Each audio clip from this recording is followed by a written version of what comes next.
शेख फरीद वझरा येथे दारूबंदीसाठी महिलांचा महाएल्गार मोर्चा। माहूर तालुक्यातील शेख फरीद वझरा येथे सुरू असलेल्या कथित अवैध दारू विक्रीला कायमस्वरूपी आळा घालावा या मागणीसाठी गावातील महिलांनी एकत्र येत महाएल्गार मोर्चा काढण्यात आला।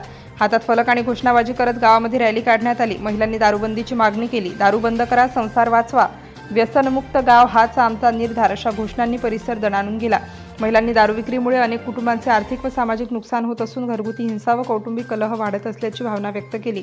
मोर्चानंतर संबंधित प्रशासनाला निवेदन देण्यात आले। गावात सुरू असलेली अवैध दारू विक्री तात्काळ बंद करून दोषींवर कठोर कारवाई करावी, अन्यथा आंदोलन अधिक तीव्र करण्यात येईल असा इशारा महिलांनी दिला।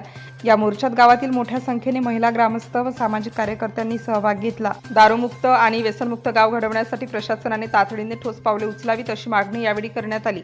हनुमान मंदिर सभा मंडप या ठिकाणी बैठक घेण्यात आली व या बैठकीमध्ये दारूबंदीसाठी सर्वानुमते ठराव पास करण्यात आला। या बैठकीच्या अध्यक्षस्थानी शेख फरीद वझराचे सरपंच दीपक संभाजी केंद्रे, पोलीस निरीक्षक बापूसाहेब जाधव, सचिव कृष्णा कराड, बीट जमादार खंदारे, पंचायत समिती अधिकारी शेषराव ससाने, तलाठी ओमप्रकाश तवर, जिल्हा परिषद प्राथमिक शाळेचे मुख्याध्यापक तेलंगे सिंगारे, पत्रकार मनोज कीर्तने, आरोग्य सेविका सुनीता चौधरी, उपसरपंच पुष्पाताई सुखदेव रणमले, सामाजिक कार्यकर्ते किसन जगदाळे, सुनील फड, साईनाथ नागरगोजे, गजानन दत्ता केंद्रे व मोठ्या संख्येने महिला व तरुण मंडळी यावेळी उपस्थित होते। प्रतिनिधी अंबादास मुक्टे, माहूर। नवनवीन घडामोडी जाणून घेण्यासाठी नवराष्ट्र माझा या आपल्या YouTube चॅनलला लाईक, शेअर व सबस्क्राईब करा। धन्यवाद।